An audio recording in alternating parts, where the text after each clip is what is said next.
Rabbit and Gina podcast. But now's not the time for a drink of water on the wireless.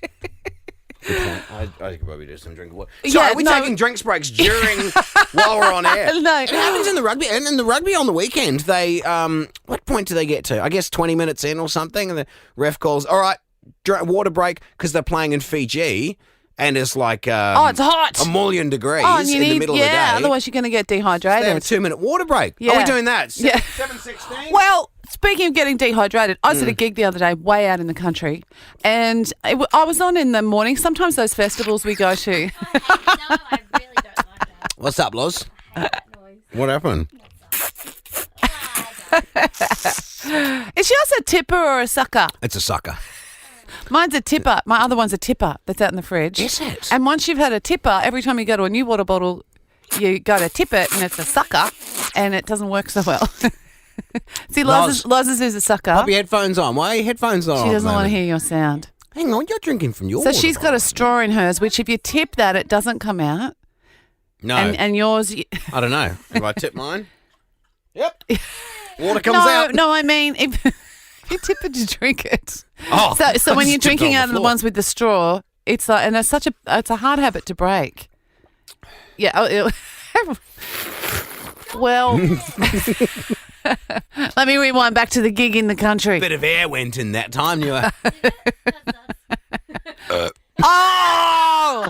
That's the first time you've done that since I've been here. On purpose. Why? Sorry. I need to apologize. I'm You're a so sorry. distractor. I do. It's because Because she wouldn't put her headphones on because she didn't want to hear you slurping. Yeah. She's got a thing where she doesn't like slurps I know. or eating sounds. Eating and drinking sounds. Yeah. I hate It's a thing. It's a thing, though. It Apparently, makes me it's see red. I don't like She's it. got her headphones up again. It's just, I don't Don't get angry tell. ever, and it tell. just makes me want to like go kick a wall. Really? Don't tell the annoying kid the things you don't Yeah. like. My All son's right? the same. He can't stand it, and his sister is the same. They both can't stand it. It's a thing. It's like it's a thing. You know, like nails on a chalkboard. Yeah, thing. that's yeah. That's not No. great either. But no, chewing is just. I didn't do it. I should say my friend, I won't say her name, that Dallas? I used to work with. No, up in Newcastle, she chewed gum along, which I get it, totally fine. But Yeah. if you're going to have gum, do it responsibly. Not Don't with, just not with chew your mouth like open. a horse and don't have excess saliva. And she always did it, and I would literally sit next to her with my finger closing one ear so I couldn't It is hear. hard. Yeah. I don't like that. How either. long have you been holding on to that and wanting to say that on the radio? Boy, I like how you didn't name her. I won't name her. No. She said her friend up in Newcastle. She got pretty close. Yeah. There was a few people that worked there, but there was only chewed one that gum sat next to me. And sat next to you? Don't worry, your message got across, is it? Are you getting all It's a sweaty thing. and stuff It's now? a real I'm like, thing. ooh. It's a phobia. That's the word I was searching It for is a before. phobia. It's actually supposed to be an actual thing. But Jackie will say that my son will say to me, "Mum, it's an actual thing," because he thinks that we're loud eaters, and I think we're just eating. What do you think We're that's normal. called? Loud eater Well, phobia. agoraphobia is a noise one, right? Agoraphobia? That's in closed Spiders. spaces. Oh. That's arachnophobia. Arachnophobia. Oh, God. Now, what's the one? Agoraphobia. Agoraphobia is, I think... Noises. I thought agoraphobia was in closed spaces.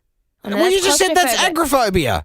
Oh, crap. What are you doing? You're meant to... Aggravating Usually you phobia. Google the living daylights out of it. Misophonia is Yes, that's the what one. I have, Misophonia? which is the eating one. What was the one you said? Agoraphobia. Agoraphobia. Or agoraphobia. We'll get to Are the they bottom. the same thing? No, I don't know. One's a fear of goats, I think. No, that's agoraphobia. Is like avoiding places and situations, like so, kind of like social anxiety. Okay. Like feeling trapped. Which one is that in one? Agoraphobia. What about agoraphobia? There's one where noises set you off. What is it called? A certain and I think things like people eating and stuff does come under that category. What do you She's not going slow today. She's usually so I fast. think it still falls into the misophonia one. Misophonia. I think that's the one. Yeah, Yeah. it's just noises. Fear of triggering noises. Yep. Yeah. Yeah. That's it. I think I have that. I don't. Literally, it makes my skin crawl. It's a thing. good. It's a thing. All right. Well, at least we're all hydrated now. That's the main thing. And I'll tell you about my gig another time. The Rabbit and Gina podcast. So my wife walks into the lounge last night and she finds me, well, I guess she'd say watching weird stuff on the TV. She quite often walks into the lounge and goes, "What are you watching?" I'm in a weird spot at the moment where I'm not into a TV show. Oh, yeah, and you're searching for something to entertain you. Yeah, and I look at the time and I go, I've got an hour and a half before bedtime, and I'm very disciplined with my bedtime.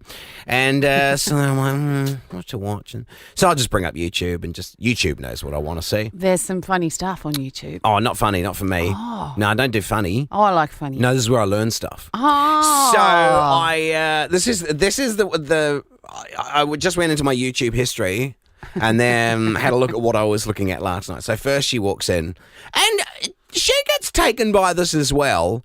Like Sav goes to walk through the lounge, goes, "What are you watching?" And I said, "They're chemical dipping a very rare 1972 Dodge Challenger." So what they do is they take this old rusted out body of a car and then they on a hoist, they dip it into like this acid bath, which, yeah, like melts all the paint off it and stuff. Like it's a 1972, they found it in a swamp or something, and then they take it back out and then they water blast it. Oh, everything comes off. Everything's coming off. You'd love doing that. Oh, then it goes back. So it was in the chemical bath first. Then it went into the acid bath. It had, it had to have 3 dips in the acid bath and water blasting it off. And they get it back to bare, like brand new looking metal with lots of holes in it from all the rust and stuff. Yeah. But, yeah, so she's Sounds like, really good. "What are you watching?" I'm like, "They're acid dipping an old car." So then she watches it for a bit, and I went, "Wait, I've got to show you what it looked like at the start." So I rewind back to the start and go, "Look at it. That's how it started." Oh, okay. She walks over. Yeah, all right. She comes back through a few minutes later and sees me. She goes, "What are you watching now?" I'm like, "It's the future of solid state wind energy." So there's no more, the big wind the turbine things with the massive blades. They can be up to 300 meters tall for starters. Yeah, like you can bigger see than them the for Eiffel miles. Tower. Oh, huge big wind farms. Well, they've got these new solid state ones which don't have the big moving blades. Incredible technology where the wind and the air current, so the air current comes up the side of a building. You can have them on the roof, on the edge of your roof. Like a Dyson. Oh my goodness, Gina! Right? That was a comparison they made. Oh, see, I'm actually Have you watched it? No, Have you watched it? No, but you see the Dyson thing and there's nothing. Yeah. And it's blowing air. The air blades. Exactly that, but on a ginormous level. And they're even building a building now. How's this? They're building a building out of buildings, and it's all solar panels. It's round. It looks like a donut, and it's got apartments, it's got a hotel, it's got all these things in it. But as the wind goes through it, it's one of those big Dyson, like a air blade things, Dyson, and it generates all its own electricity. Isn't that like that? Sounds like watching the Jetsons. Because remember This is the stuff we should the have. Jetsons, their houses were round. Do you remember that? Yeah, like they'd be that way, like like a donut lying down, but up in the. There's also these other ones that are like just one single. It looks a bit rude. It looks like let's just say it's cylindrical and stands up. Yes. And it wobbles in the wind, and the wobbling effect generates electricity as well. Are you kidding? This is where I was last. Then so Sav comes and sees me watching that. That is interesting. This is the stuff I So watch. the wind farm's going to be a thing of the past now. I hope not, because they cost $12 billion to make, put 'em or up. something like that. Yeah. To make one So of these we'll have things. those as well. Pretty expensive. Yeah. Yeah, let's have both. Yeah. And solar panels and all that. And then Sav comes walking through next time, and she's like, "What's this all about?" I'm like, "So there's this whole light bulb mafia that actually exists." What? Now, back in I don't know the exact age, but when the first light bulb was invented, it was called light bulb conspiracies. And I went, "Ooh. I didn't know that." You had me at conspiracy. Whoa, go on, dude. And the first light bulbs that came out, they lasted 14 hours. Then they got them up to the point where they lasted like 1,000 hours. Then they got them up to the point where over time, 2,000 to 2,500 hours is how long a light bulb, a standard filament light bulb, could last for. All the companies were trying to extend. Oh, we've got the longest lasting one. But their sales were declining massively. Shows their sales over time. Of course. Because they last longer. Yeah. They need to be going out and buying a new light bulb every 14 hours. Yeah. So they've gone, hang on a minute. All the leaders of all of the Philips and all these companies that run all the light bulb companies back then, they got together. They were known as the light bulb cartel. And they actually had a meeting and went, let's ease up on the quality of this stuff. Yeah. And they pulled back so that the light bulbs didn't last as long. And then their sales all went up again. And they all committed to it together to give us an inferior product. And the same thing happened with nylon pantyhose. Is that where you ended up then? Yes. Why are you watching videos about pantyhose? Savaloy, they used to be such better quality, but people didn't put holes in them, so they had to reduce the quality of them. Are you so kidding? You'd get holes in your pantyhose. Oh, the stuff you learn on the radio. Right now, I hope someone is listening to this, and then someone's walked past them and gone, what are you listening to? And then they're going, well, it started off as being about... The Rabbit and Gina Podcast. For more great comedy shows like this, head to novapodcast.com.au.